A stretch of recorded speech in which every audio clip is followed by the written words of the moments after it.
call the meeting order. That was number one, but okay. Approval, additions, or corrections to the minutes of the following meetings. Regular commission meeting held on July 8th, 2015. Are there any corrections, additions? If not, would somebody like to make a motion? I'll move that we accept those minutes as written. Somebody give a second? I'll second. Okay. Any other discussion? If not, all those in agreement, please say aye. Aye. Special commission meeting held August 29th, 2015.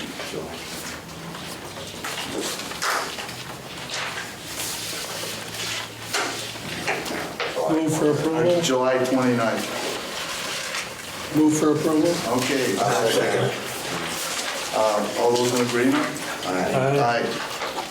All right, now we have action items. Purchase or replacement electric meter department truck.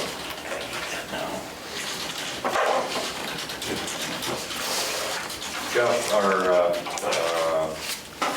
Todd did a write-up on this. This is the truck was a total loss as a result of the regulator explosion. So I don't know if you want to review that or any questions about the write-up. Is this a compromise? I see you're going to use one that is currently available.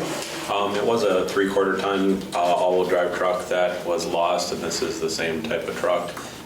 The box that we're looking at is similar, and we got that price narrowed down, but we're trying to looking at options at the moment. So that's why I was recommending that you approve an amount slightly higher than that, so that if something changes, that we know where we're at. But we're still in the process of kind of deciding what's our best option. So Jim and I and the two meter techs are looking through what we have available. But I don't think it's a compromise. I think it's right now the one we're looking at is a truck for truck that we lost.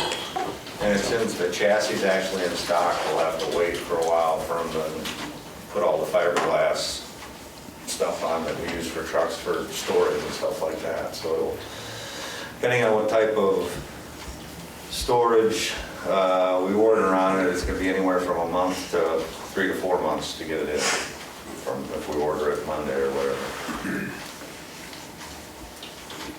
And you don't have a backup truck for this kind of thing? Well, we have right now one of the old meter trucks that he's using, but that's a small Ranger that doesn't have any of the fiberglass boxes. So he has a vehicle to get around in, but it isn't equipped like his was. Move for approval. I'll second that. Is there any other discussion? Not all in agreement, please say aye. Aye. Aye. Any nays?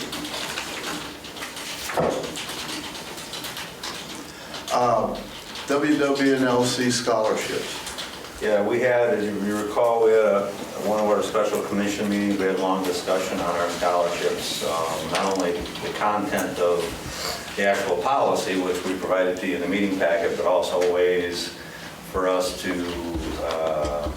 make it more popular and how to get the word out more in the schools. So we plan to do all those things that we talked about in the meeting, but this is just the new write-up of the actual policy. And I want to thank Sean, Jeff, and Roxanne who got together and put their heads together and kind of came up with this. So with that, I'll turn it over to Jeff to just kind of explain what's different from this policy to the one we currently have. Sure. The main changes would be the current policy is a $1,000 scholarship. That's $500 each semester, and then they can reapply if they meet the qualifications. What we're proposing in this change, it's a $1,000 annual scholarship, and it's good for as many years as if they're in school. So if they're in a 2-year program at a tech school, they get the $1,000 for each year. If they're at a university and it's a 4-year program, they get $1,000 each year. To make up for that change, we recommended reducing the number of scholarships from 2 to 1. So we'd be funding one student a year, but that student might be on there for 4 years. So the maximum we'd have out there is $4,000 a year. Wasn't there some discussion that took place during all this that talked about ways to introduce this availability to the students. Yeah, and we talked a lot about that, and that's going to be more onto probably Sean and Roxanne to kind of work with the instructors, talk directly to the math instructors and the science instructors in the schools, and not necessarily rely on the guidance counselors to get the information out to them. Right. And that included in that policy? That wouldn't be included in the policy, but we can include it in there that we will, work with the high schools in the area. It is also open to non-traditional students, like we've talked about in the past. It's just we don't have a good way to market to those students. A couple questions. Is a degree program required? The way it is written, we're saying it's a. It doesn't really It say doesn't that. say it's a degree program. No. It's probably I would recommend that it does say that. sure.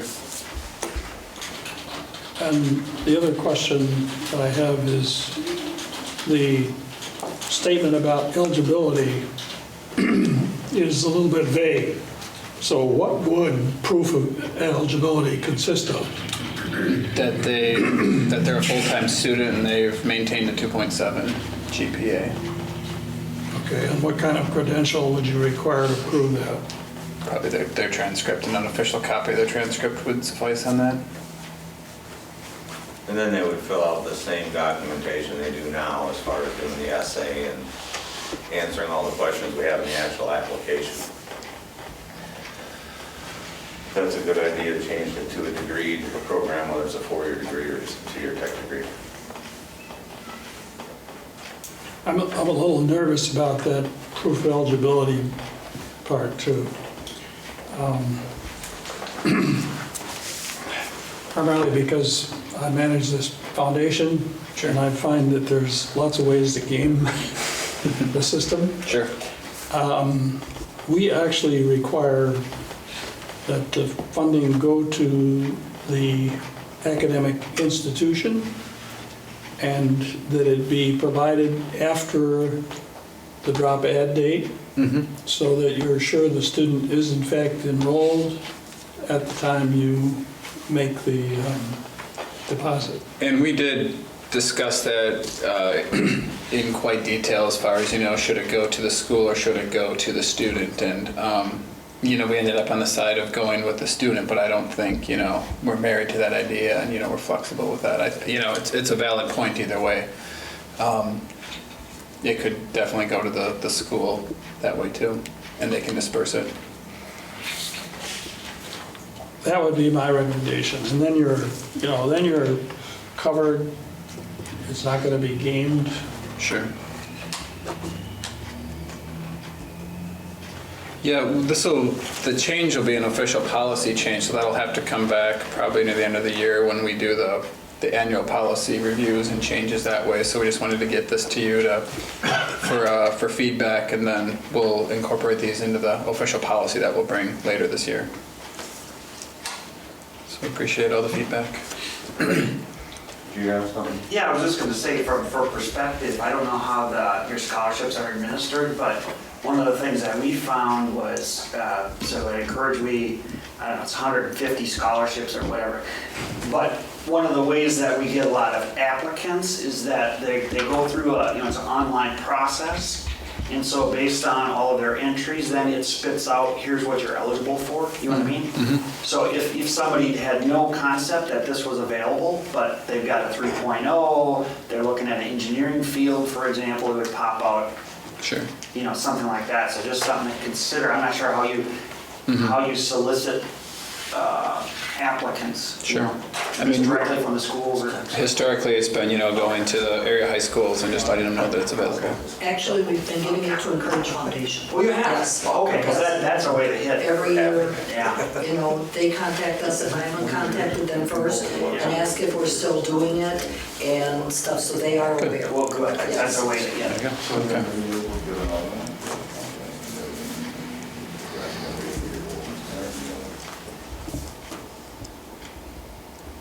Okay, and so now I was just the sidebar with Jim, but every 4 years, if you have a 4-year degree, you can renew it every year for 4 years. Right. And and every year we're planning on giving a $1,000 scholarship, a new one. Right. And if we give a scholarship, we're either going to give it to a student for a 2-year program or a 4-year program, and there's going to be one scholarship a year. Right. And I believe we kept in there that if the commission has the desire to give more than one in a year, that option is still available, like it currently is. Well, you brought up a couple, you see a few problems in your mind dealing with Scott. I don't know if anybody wants to make a motion for. No, we'll bring it back. I think, bring it back with the modifications. Yeah. Okay. Yeah. That's fine. All right. Date for September commission meeting.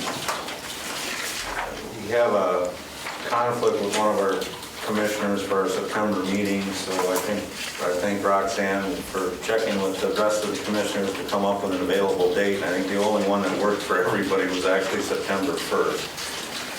So we'll need a motion to change the meeting date to September 1st at the same time. So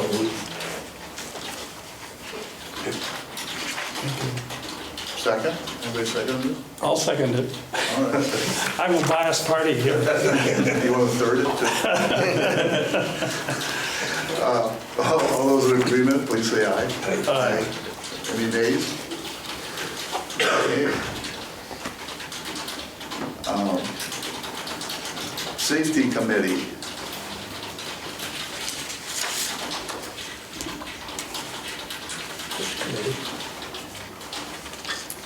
Safety.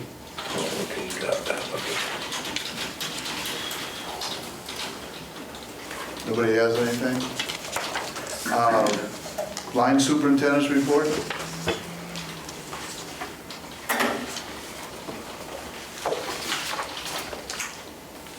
What was the underground issue? That was in the downtown area, and we had a budgeted amount of $125,000 this year just to make those type of improvements, replace some of the old cable that's in that area of the city. And that was one of the cables that we were planning on replacing that failed. So that power, that I actually have like a paragraph in my report that goes through that outage. We weren't able to get to it. We were hoping to do that work sometime this spring before the heat arrived and stress the cables further, but with all the pole relocations we had for the city of Rapids and for Buren, it kind of got put on the back burner for a while, so they're actually working on that project now.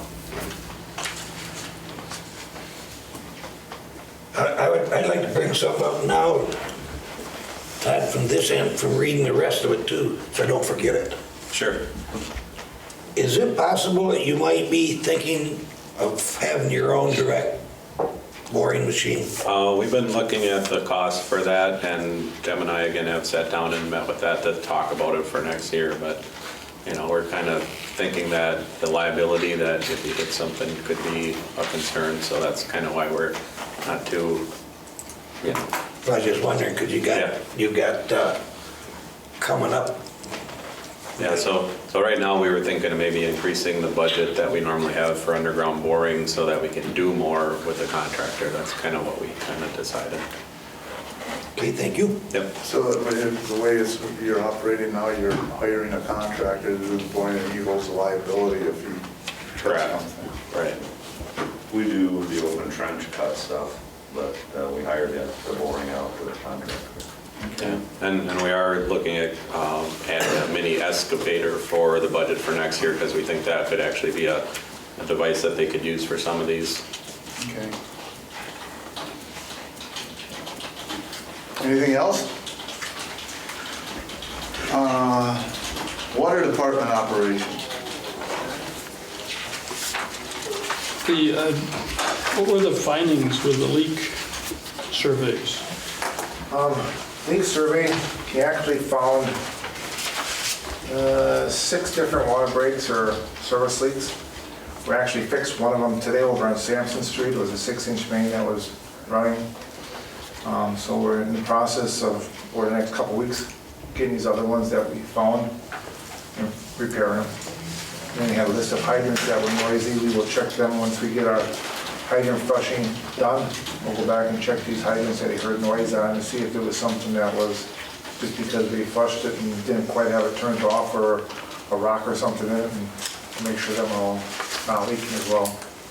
So it was a good survey, found some problems, so.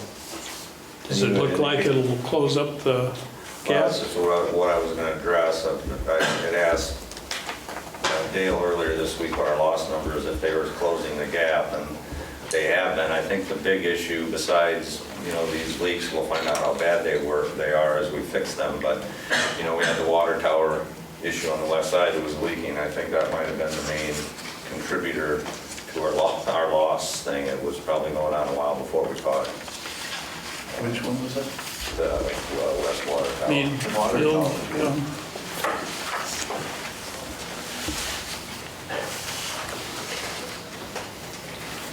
Anything else? If not, Dale has something. yeah. As you see, put a little note on your desk that, on your table there, that Wisconsin Rapids was given the blue ribbon for best tasting water in Wisconsin. That took place down in Milwaukee Monday. They picked up a sample of water from us plus 20 other communities, and we fared really good. Came in first, Arcadia second, and Stevens Point came in third. So, because of that, we will be given a banner or whatever and present the banner to display our water quality and the opportunity to compete in Chicago and Nashville next year. So, Oh, nice. Congratulations. Yes, congratulations. That definitely means that we should have a brewery here, right? Actually, I'll make that motion. funny you should say that. Actually, some of they're all, what was it, an unbiased panel, but a couple of them were actually from Coors Brewery that were on the picking the water, the best water, so. We should ask They them would if they'd know, like to establish a brewery here, right? Got lots of space in the industrial park. We do. All right, office manager. Rick's got something. Oh, I'm sorry, Rick. Well, I was just trying to ask, how do you measure when you're talking about the leakage? Do you measure that by percentage? Do you measure that by gallons? When you're talking about, there's some quantity of missing water, right? Or well, what you have is when you bring water in, we monitor how much water we bring into the plant versus how much goes out, and then how much is also metered going to each home. So if your numbers don't come reasonably close, you can assume or actually know if there's a leak somewhere within the system. So by fixing what we do, we close that gap and you have more control of what you have. so what's a good size of a gap? I don't have that appreciation. Is 5% good, bad? Or Well, what? according to PSC, we have to be less than 15% loss Okay. during the year. And our numbers were a little bit elevated, prompted a survey to see where our leaks were at and address them. So.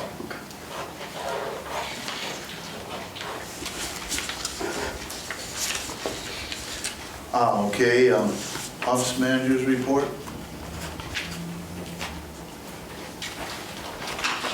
Good collections, again, sounds excellent. Yeah, sales are down a little bit, so that's a function of it somewhat, but water rates are up too, so happy with the numbers. There's a bit of an anomaly here. When I look at the 6-month financials, that doesn't cooperate with this. When we get to that, I'd like to know what the reasoning is here. It actually shows receivables being higher at the end of 6 months than last Receivables beyond just last year. utility sales. These are, what Joel's showing here are active receivables. And then what we're showing in our receivables are also inactive, so people that no longer have service with us is in the financial statements, but have not yet been written off.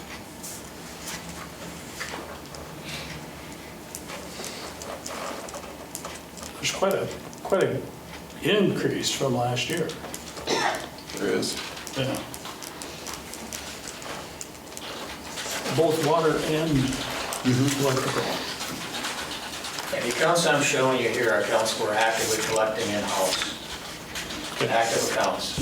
So that the difference in the numbers are what we consider uncollectible, or that are in some secondary collectible status, is that correct? They're just not active accounts, so they're people that don't have service with us as of the end of the month. But they haven't gone to further collection efforts yet at that point. We even haven't written them off or, dealt with them yet, so they're within that 6 A month large window. portion of that is probably the account we discussed in the last closed session. Good point. Okay.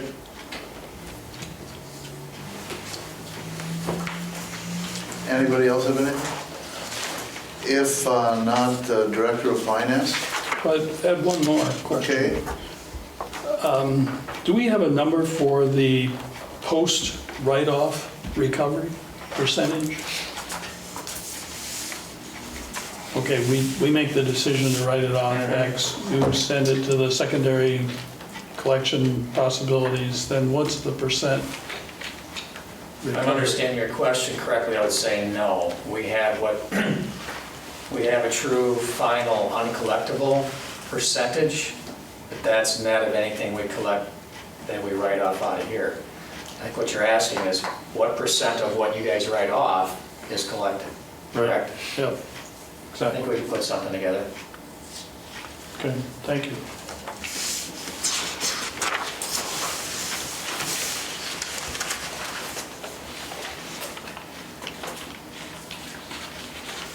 Director of Finance report? I got one more thing. Super Rafters event. Pretty happy with how it turned out. Planning committee did a great job. The rafters, I heard nothing but positive feedback from everyone. The job they did for us. So really happy with it. Well, you guys did a nice job organizing up front and super. Did you get a total on it donated food too? Well, I saw at the office how much food they had there. I'd say it was 2,500 items because there were 2,500 tickets. So it's a lot of canned items. Yeah, I know. The wife said that when she went to get the tickets, there was no room in the office for the people. The rafters were a little overwhelmed Yeah. by the response. So it's really a great win-win all the way around. Good event. That whole week was fantastic. That also was the biggest crowd that they had at Band. Oh, really? the band concert, yeah. Good. Now you can go to the report. Sorry about that, Tom. Let's see, where are we? Director of Finance.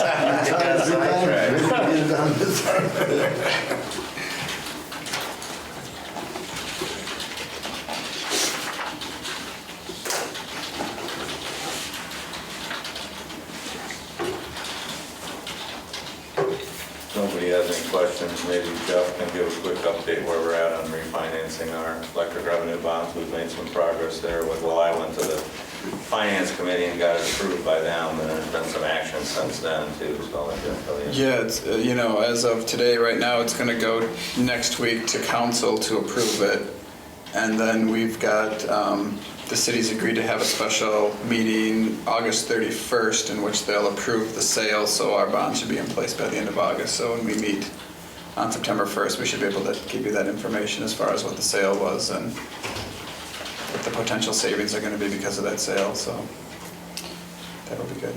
I had another note here of this improvement in pumping and treatment costs of $96,000 year to year. That's certainly an excellent improvement as well. So kudos for that work.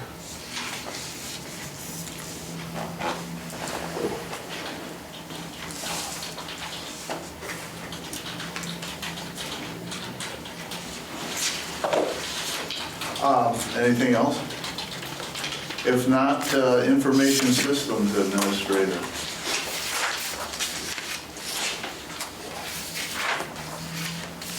Are you barcoding? The system's live, but we ran into some glitches, so we're not actively using it right now.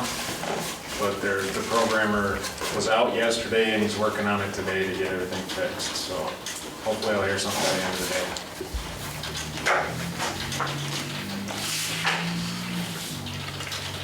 I wasn't paying attention when you talked about the mobile solution.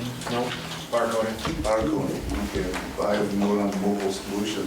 You said that the accuracy of the iPads, is it an iPad map problem or something that they don't? No, it's not. It's the actual GPS receiver that's within the iPads. They're not accurate enough for us to use them to locate water main or underground stuff. Oh, But there's an external GPS receiver that can connect with an iPad. okay. You know, aviation experts, they all use stuff like that. So I've been trying to find one that'll work with the software. Okay. Opportunity for an app developer? Yep. Has that got anything to do with, here we go, me skipping ahead again. Near the end, you got a website redesign. Yeah, our website has been redesigned. It's Okay. already up and live, so if you go out and look at it today, that's the The costing completed is product. already, The cost of it? I got the copy, but I say it's all been taken care of. Yes. The server room relocation, is this a new server or is it just you're moving everything into a new room and, We have a vault downstairs, okay, and we're moving half of the equipment from the upstairs server room down into that vault. okay, And they're directly one right on top of the other, so it, you know, for cabling and all that, it makes it pretty easy. okay. Thanks. We needed more space for additional servers, basically, so that was in the budget for last year when we got approved. Then we needed to separate the SCADA from everything else. Correct.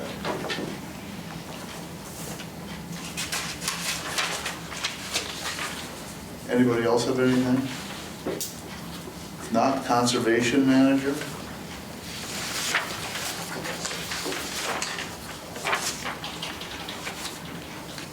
Did we get takers for the teacher keep program?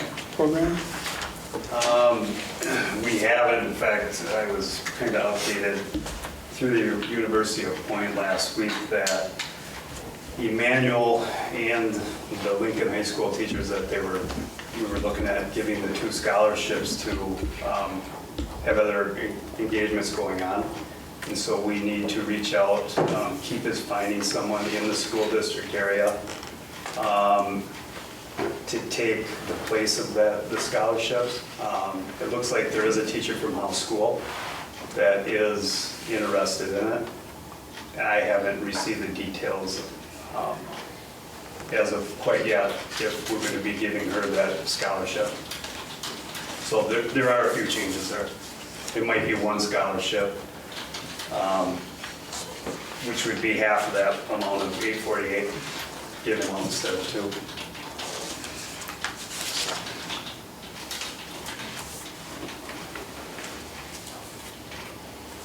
But the other one would still be available if someone is interested. And that's, right now, she's trying to find someone within the school district to take the other one, yes. And I'm sure in the next couple of months, when we find out more information on whether 1 or 2, I'll update the commission on that.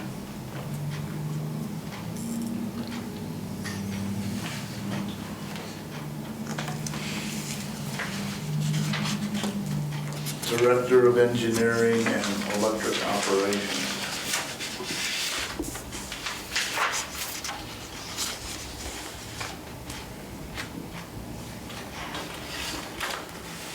I had some questions on this incident.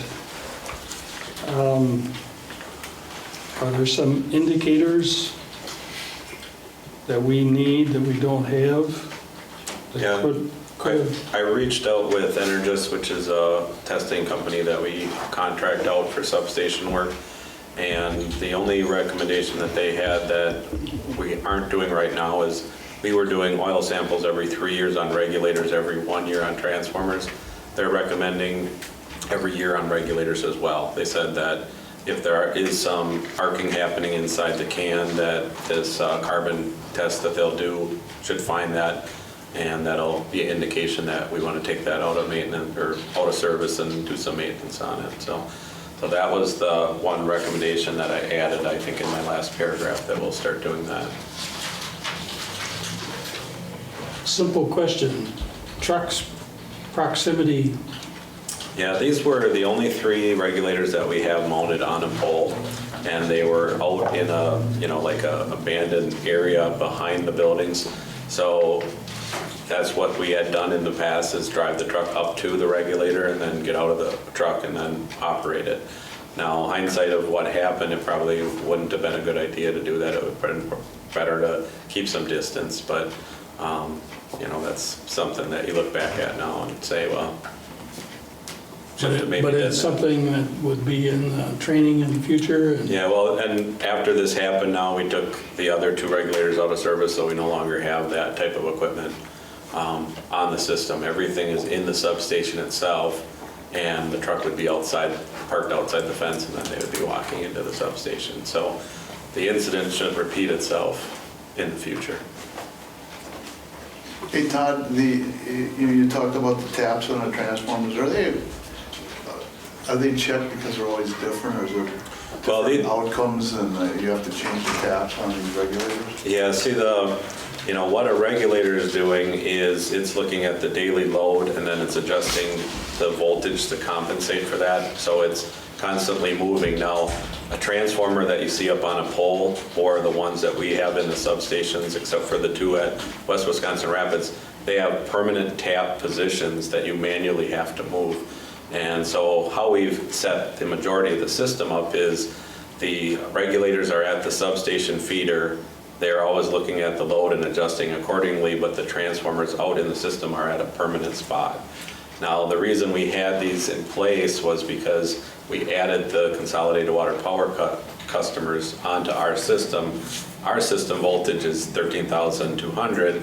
The consolidated system was 12,470. So we needed something in the middle there where we bridged these 2 systems to step our voltage down. And so that's what we did in the initial part of the project. And then what we did after that is we slowly had the line crew start replacing all the transformers on the Quipco system to our standard. So we finished with that project last year, and now we were planning this fall of taking a day, taking these regulators out of service, and then having the crews go out and change all these taps, because they still had to, these new transformers still had to be tapped for the 1247 voltage because of the regulators. So anyway, again, what happened was we were a couple months prior to having this stuff out of service, and now this one failed. So when that happened that day, that just forced our hand, and we sent all the crews out after we took the 3 out of service and changed all the taps on those transformers. So. And usually, like in the substations, they're just set. I mean, Yeah, the transformers are always set. The only difference is at West Wisconsin Rapids, we don't actually have regulators on the feeders. The transformers have what's called a load tap changer, which is basically a regulator that's built onto the transformer. I see. And was this like a carbon buildup or something that it locked in? What happens in these regulators is, as they're stepping through these different settings throughout the day, they have to do what's called a make before break, and so the contact cannot leave the last position till it makes on the next position. If it wouldn't have that design, every time it changed, the customer would see a power outage. And so what we think happened here is it was a mechanical failure where the contactors that are moving inside of that, bound up, they're actually a gear drive, so the gear itself, or the chain driving the gear could have failed, got locked into a bad position, it started an arc, and then it exploded. So that's what we're thinking happened. And I've always said the regulator is the hardest working piece of equipment in the substation, and that's why in the last 4 years, we've made such an effort to just go out and replace our regulators at the substation. So, I think as I said in our report, we replaced 39 of 48 regulators in the past 4 years. So that they're a newer model, so we shouldn't have this kind of problem happen again, at least not in the near future. Thank you. Yep. General Manager. Wait a minute before you go to general manager, Tom. I was waiting for you to say one anymore. I want to bring up something that, Todd, that you wrote here. To me, it's a concern, and I'll read it here. The work was scheduled for the spring of 2015, but it had to be pushed back into July because of the pole replacement projects that Water and Light had to do for the city of Wisconsin Rapids and for the township of Barron. Are we doing more than we really should have to? I mean, Well, I think we all know what the disagreement we had with the city on Chestnut Street, just because of the length of it, that we had to move them and that they were 46 kV structures. There were other ones this year on Apple Street, I think, for the city, and then the big one was Chestnut, which we didn't necessarily feel like we had to move those poles since I was only 25-mile-an-hour traffic and we were only moving them a foot or two. Now, Buren's a different instance. They're actually moving the road in quite a bit, so we moved those structures a long ways. It just so happened it all came at once. And generally, when we're going through our budget process, we don't know next year what poles are going to need to be relocated, so it kind of throws a whammy into what our planned work is and our budgets. So sometimes we get working behind the 8 ball in those types of situations. But yes, if we wouldn't have had all that work that wasn't planned, we would have gotten to the budgeted planned work a lot earlier this year. And I think some of your stuff's going to have to carry over to next year now. We're just not going to be able to get to it. Right, that's correct.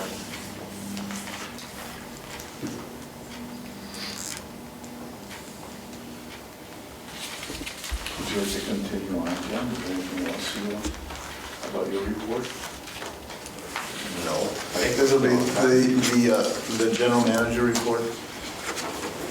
I have a question. You talked about the legislative regulatory committee and tax exempt bonds. And I think in some cases that people are still being taxed on the dividend tax exempt bonds. I think it depends on the issuance, but there was a federal tax committee put together that was looking at taking away the ability of municipals to issue tax exempt bonds, but there has been no steam on that, so there's no plan to change the tax status of it at this point in time. Okay, and the prevailing wage thing that went through, is that the state has the right to set whatever the wage is, you can't go over or under or something? Or? Well, it's based upon certain thresholds for bidding and having to pay the market rate of whatever that trade is, yes. Okay, except municipal. We were exempt. You were exempt. Yeah. Exempt in what way? Meaning, That we do have to pay prevailing wage. well, I mean, it's more from the bidding aspects and who we're working with. It's more contractors and stuff like that. I mean, yes, we're paying prevailing or competitive wage, I should say, for the positions we have for our folks, but it doesn't necessarily have to do with anything with the prevailing wage law that was passed.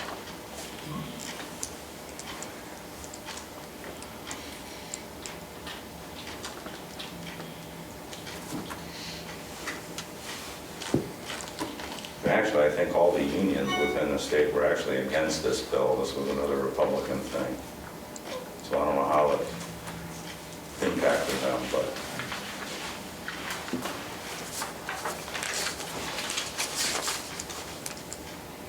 Anybody else have anything?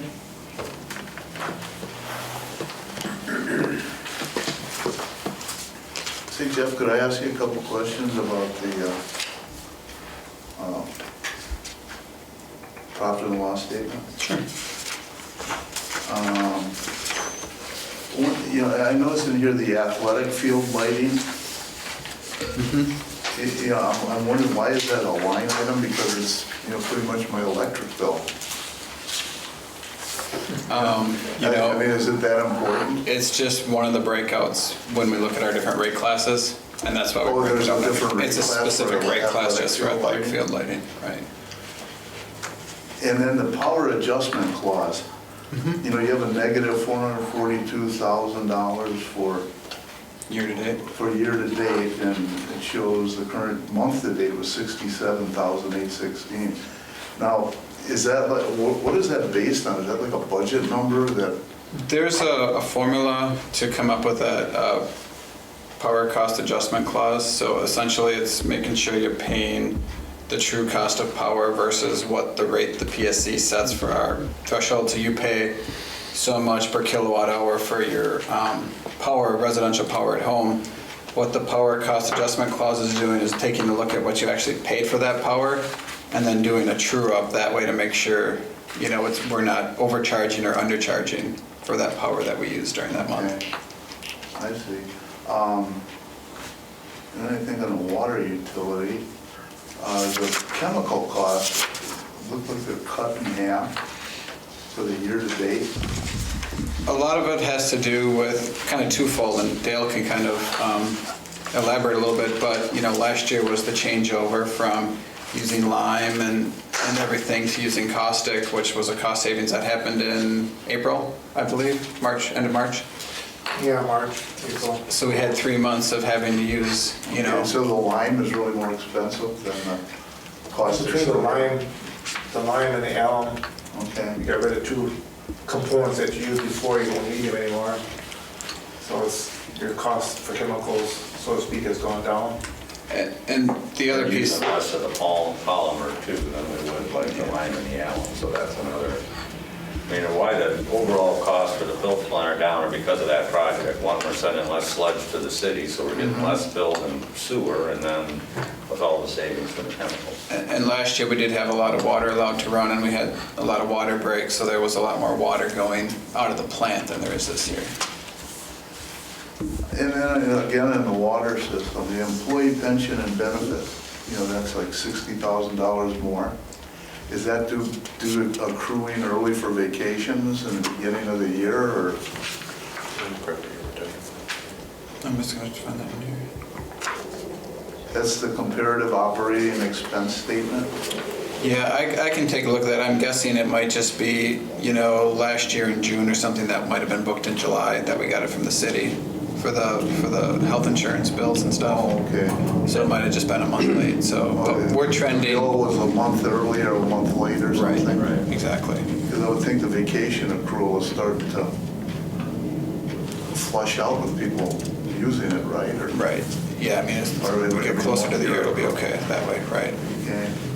But that was true of electrical too, Tom. Yeah, I just happened to notice that. I didn't look at Yeah, electrical. the city bills us for pension, health insurance stuff. Sometimes they like to bill a little more than they anticipate. So. And then I noticed on the cash flow summary that you had 105,000 positive cash flow.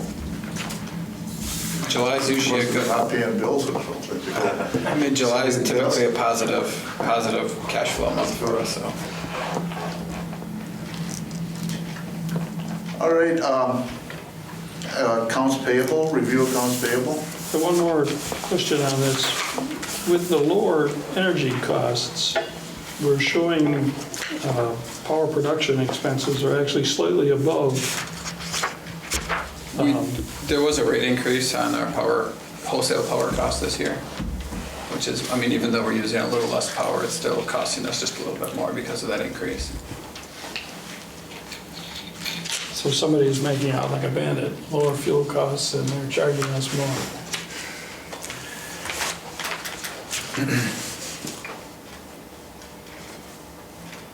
Could get a lot worse if the EPA rules end up going through. Yeah, You think it's bad now? ridiculous.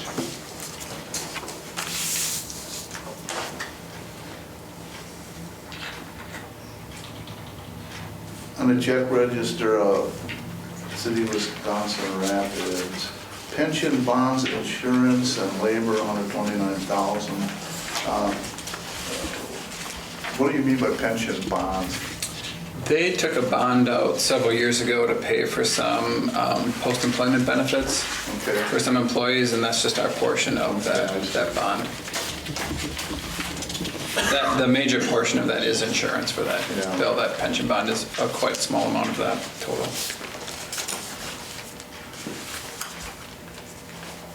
And then I saw on, let's see, page 4, APC, I know we talked about the July voluntary capital call. Now, is that one that we get paid back a lot of times as soon as we do This the is, capital I call? mean, this was our quarterly capital call, and you can see on the cash flow, we did get a dividend of, just over $90,000 from them Okay. for the quarter, so, right, we paid them $18,000, and the next day we got 90 from them, so.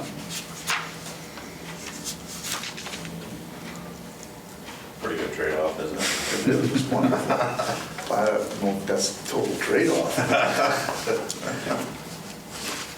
Question on water meters, 16,215. I thought we put a new water meter on every household in the whole community. What's the deal with more water meter expenses? Oh, yeah. Water meter or water meter?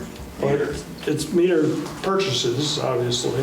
From Metron, those are big ones, right? We did purchase some larger meters for industrial accounts where the meters are old or not testing out properly. So we purchased some new ones to replace the existing ones that we had. So those wouldn't be AMIs, right? They are not.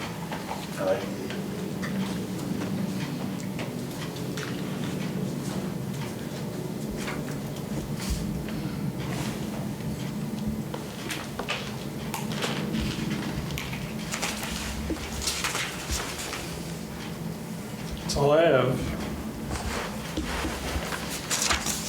Does anybody else have anything? All right, we're to adjourn. Does anybody would like to adjourn, or could we keep going? Oh, I'll make a motion to adjourn. Okay. Okay, all in agreement, please say aye. Aye. Thank you.